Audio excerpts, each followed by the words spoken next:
ጥሩ ዜናና መልካም ወሬ መስማት አልናፈቃችሁ? በአሁኑ ጊዜ ጦርነትና ጥፋት፣ ስለ በረዶ መቅለጥና የአየር ንብረት ለውጥ ደክመው ቢሰሩ በኑሮ ውድነቱ መሰረታዊ ፍላጎቶቻቸውን ማብቃቃት እንኳን ስላቃታቸው ሰራተኞች እነዚህና መሰል ዜናዎች አሁን ባለንበት ዓለም የዕለት ተዕለት የጭንቀትና ፍርሃት ወሬዎች ሆነው ሰንብተዋል።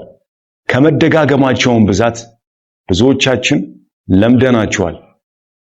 በማህበራዊ ሚዲያና የዜና አውታሮች የሚለቀቁ አዳዲስ መረጃዎችን መስማትና መመልከት በጣም ተስፋ አስቆራጭ እየሆነ ነው። ውጫዊው ዓለም እንዲህ በፍርሃትና ጭንቀት ሲናጥ የውስጣችንን ሰላም በመጠበቅ ያለንበትን ዓለም በትክክል እንዴት ልንገነባ እንችላለን?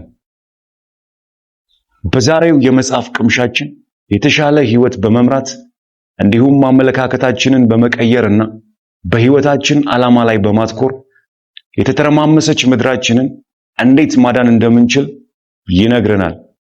The Power of Now ደራሲ ከሆነው ኢካርት ቶሌ A New Earth ከሚለው ሌላኛው ተወዳጁ መጽሐፍ ለዚህ ጥያቄ መልስ የሚሆኑ 7 ነጥቦችን እናያለን። የመጀመሪያው ነጥባችንን ከማየታችን በፊት ለዚህ ቻናል አዲስ የሆናችሁ ሰብስክራይብ በማድረግ እንድትቀላቀሉ ጋብዛችኋለሁ። የመጀመሪያው የምናየው ሐሳብ Adapt to Survive ከተፈጥሮ ጋር መስማማት። ይህ ሐሳብ ከተፈጥሮ ጋር በመስማማት መሰንበት የሚል ሲሆን በህይወታችን ውስጥ ስር ነቀል ቀውስ ወይም ክራይሲስ በሚያጋጥመን ጊዜ 2 ምርጫዎች ብቻ አሉ። በቀውሱ መስጠም ወይም በቀውስ ውስጥ መዋኘት። የዚህ መጽሐፍ ደራሲ እንደሚለው ሁሉም ህይወት የጀመረውና በዝግመተ ለውጥ የተደረገው በባህር ውስጥ እንደሆነና የመሬት ነዋሪዎች የተፈጠሩት የባህር ውስጥ ፍጥረታት በደረቅ መሬት ላይ ለመኖርና ለመለማመድ ስለወሰኑ ብቻ እንደሆነ ያምናል። በክንፍ ፈንታ እጅና እግሮች፣ በጊልስ ፈንታ ሳምባዎች ተፈጠሩ ይለናል። አሁን ባለንበት 21ኛው መቶ ክፍለ ዘመን ብዙ ወቅታዊ ፈተናዎች ያጋጠሙን ሰዎች እንደመሆናችን መጠን ወደፊት ለመራመድና በሰላም ለመኖር ለውጦችን በጤናማ መንገድ ማስተናገድና መቀበል አለብን ይላል። ሁለተኛው ሐሳብ Welcome Curiosity ሁሉን ለማወቅ አለመጓጓት። ሰዎች እንደመሆናችን ሁሉን ነገር የማወቅ ከፍተኛ ጉጉት አለን። በዚህም ምክንያት አንዳንድ ጊዜ የህይወት ድንቅ ነገሮችን በወጉ ሳናጣጥም ያልፉናል።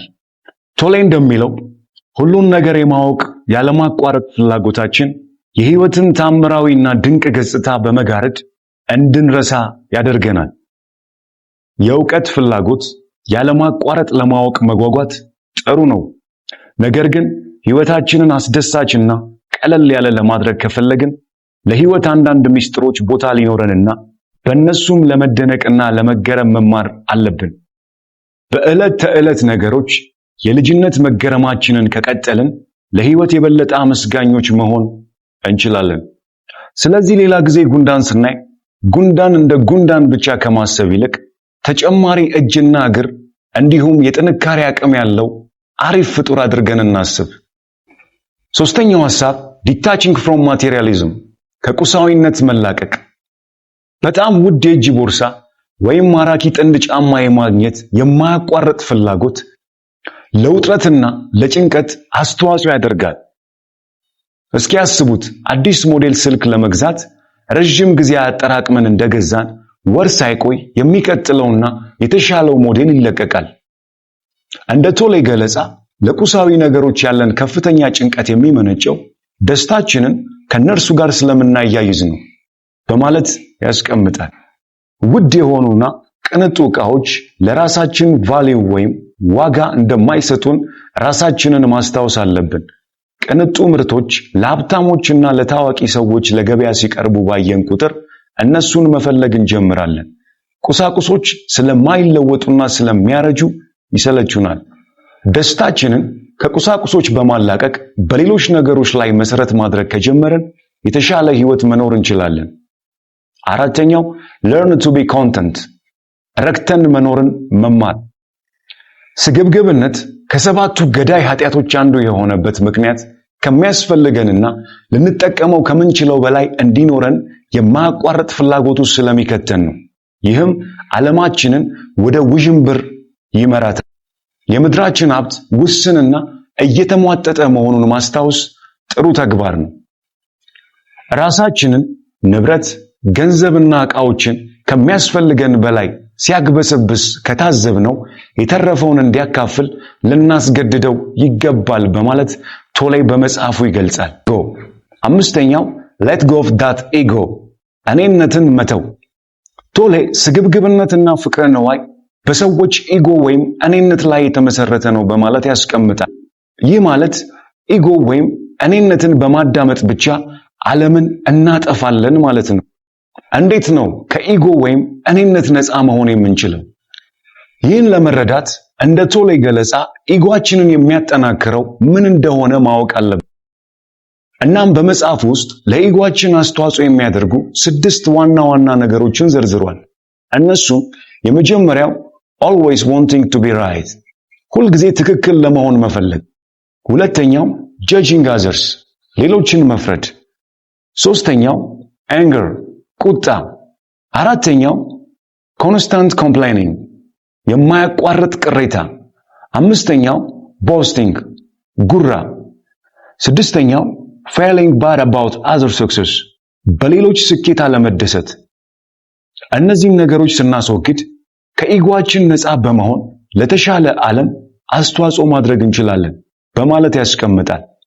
ስድስተኛው accept what comes፣ የሚመጣውን በጸጋ መቀበል። ያለማቋረጥ ሕይወታችንን ለመቆጣጠር ስንሞክር በአብዛኛው ውጥረት፣ ጭንቀትና ብስጭት ይገጥመናል። ብዙ ጊዜ ስለ ወደፊቱ ብዙ እናቅዳለን። ነገሮች በእኛ መንገድ የማይሄዱ ሲሆኑ እንጨናነቃለን። ስለ ወደፊቱ ማቀድና ማሰብ በጣም ጥሩ ነው። ያንንም ለማሳካት በብልሃት ጠንክረን መስራት አለብን። ነገር ግን ከሕይወት ውጣ ውረድና ፍሰቶች ጋር አብሮ የመሄድንም ጥበብ መማር እጅግ በጣም አስፈላጊ ነገር ነው። እያንዳንዱን የሕይወት ጊዜ መቀበልና ማድረግ ያሉብንን ማድረግ መማር አለብን። ይህም በቸልተኝነት ሳይሆን በሰላማዊ መንገድ ልናደርገው ይገባል። ከዚህ መጽሐፍ የምናየው 7ኛውና የመጨረሻው ሐሳብ give and get፣ ሰጥቶ መቀበል። ሰጥቶ መቀበል የምትሰጠውን መልሰህ የምታገኝበት ትልቅ ምስክር ነው። ለዓለም ሙቀት መጨመር የማያቋርጥ አስተዋጽኦ ካደረግን የምናገኘው ያንኑ ነው። ቆሻሻዎችን በጥንቃቄ ካላስወገድን ጎርፍ ሲመጣ ወደኛ ይመለሳሉ። ሌሎችን ካላከበረን ሌሎች እኛን ሊያከብሩን አይችሉም። ስለዚህ በሚቀጥለው ጊዜ እንደማትወደድ ሲሰማ ለቤተሰቦችህ፣ ለጎረቤቶችህና ለቤት እንስሳ ትንሽ ተጨማሪ ፍቅር ለመስጠት አስብ። ብዙ ጊዜ ከሌሎችና ከአካባቢያችን በብዛት እንቀበላለን። ቶሌይ እንደሚለው we should give what we need to receive፣ ለመቀበል የምንፈልገውን መስጠት አለብን። በግል ሕይወታችን ለእድገታችን አስተዋጽኦ በማይሰጡና በራሳችን ፍላጎት ላይ ብቻ እናተኩራለን። ይህንን አስተሳሰብ ሰጥቶ በመቀበል ስንተካው ለሌሎችና ለአካባቢያችን ያለንን አያያዝ በተሻለ ሁኔታ ያሻሽላል። ስናጠቃልለው ይህ መጽሐፍ አሁን ያለንበትን ምድር በብቃትና በደስታ እንዴት ማደስ እንደምንችል በሚሰጡ ጠቃሚ ምክሮችና ዘዴዎች የተሞላ ነው። የራሳችንን ኢጎ ከመስማትና ቁሳዊ ነገሮችን ከመፈለግ ባለፈ የበለጠ ሕይወት እንዳለ ያሳየናል። ሕይወትን እንድንቀበልና ቀላል በሆኑ ደስታዎች ላይ እንድናተኩር ያበረታታናል። በመጽሐፍ ውስጥ የተሰጡትን ምክሮች ተግባራዊ ካደረግን በተሻለ ምድር ላይ የመኖርና ደስተኛ ግለሰቦች የመሆን እንዲሁም ሌሎች እንዲኖሩበት የተሻለ ዓለምን መፍጠር እንችላለን። A New Earth በኢካርት ቶሌይ